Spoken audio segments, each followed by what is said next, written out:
Now, we're going to introduce you to a guest. This is Stephen Warden. Stephen is a Justice of the Peace. He's served for 26 years in Crown and Magistrates Courts.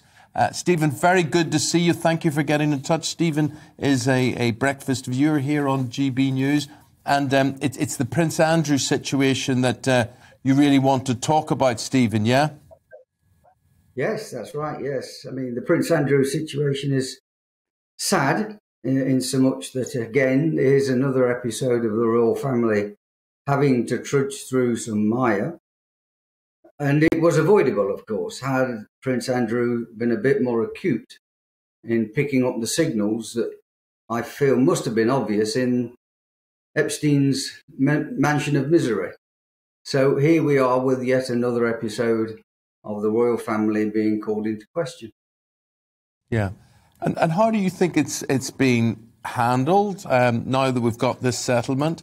What would your attitude? I mean, goodness me, you know what it's like to work in the courts, and you know more about the legalities of this than we would. But he settled. Would it change your attitude towards him? How you would treat him? Do you think he should have a public profile again? No. I'm asking myself, what does this figure of amount of money, which is in the press today varying between 10 and 12 million, all speculation, of course, because the agreement that was struck between Virginia, Guthrie and Prince Andrew, no amount was given. So any amount that appears in the press or elsewhere is pure speculation, of course. Yeah. I suspect that money is not necessarily going to buy his freedom from the court. It could be, of course, buying a clean slate for his mother's celebrations later this year. And given his poor performance in the interview on TV, then I would imagine his legal team advised him strongly to settle out of court, because he's obviously not akin to being cross-examined and doesn't respond well to it. Yeah, and Stephen, you'll have heard our reporter just before you talking to us from Windsor saying that the statement that was agreed with his lawyer as part of the settlement had no admission of guilt, but it also didn't protest his innocence, which he has done every step of the way until now. Did you make anything of that? Again, I suspect that he's now responding to the advice of his legal team.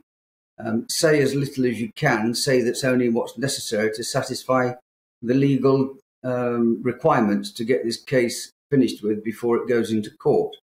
Of course, there is the other issue. Everybody's assuming that him paying off Virginia Guthrie is a form of admission of guilt. It may not be. When some defendants or respondents in civil cases go to court, there are witnesses who are going to speak on their behalf or statements submitted to the court that will be read out on their behalf. And sometimes some defendants or respondents do not want other issues other than the primary issue that's before the court to be discussed in open court. And so it may be that this £12 million, £10 million, £2 million, whatever it is being spent to buy the silence of other people because there are other issues as yet not identified. No, the big issue, just finally and briefly, Stephen, if I could ask you, does any of this shake your belief in the monarchy? No. Not at all. The monarchy is over 1,000 years old, and it suffered rogues within the firm or the royal family throughout its history. And always it's managed to circumvent these rogues and sideline them. So they become part of history, as this case will be. Andrew will never shake this case off.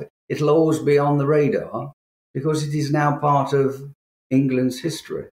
So it won't go away, that's for sure. But I rather think Prince Andrew will go away.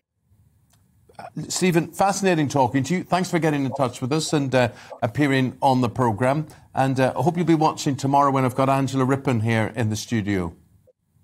Yeah, of course. Oh, Angela Rippon. Who can forget the dance with Morecambe and Wise? Yeah, exactly. There you The go. dance with Morecambe and Wise, that's what you've got to live up to. That's the whole thing. Stephen Warden, he's a Justice of the Peace. Thank you very much indeed, joining us from his home there this morning. Thank you. Thank you.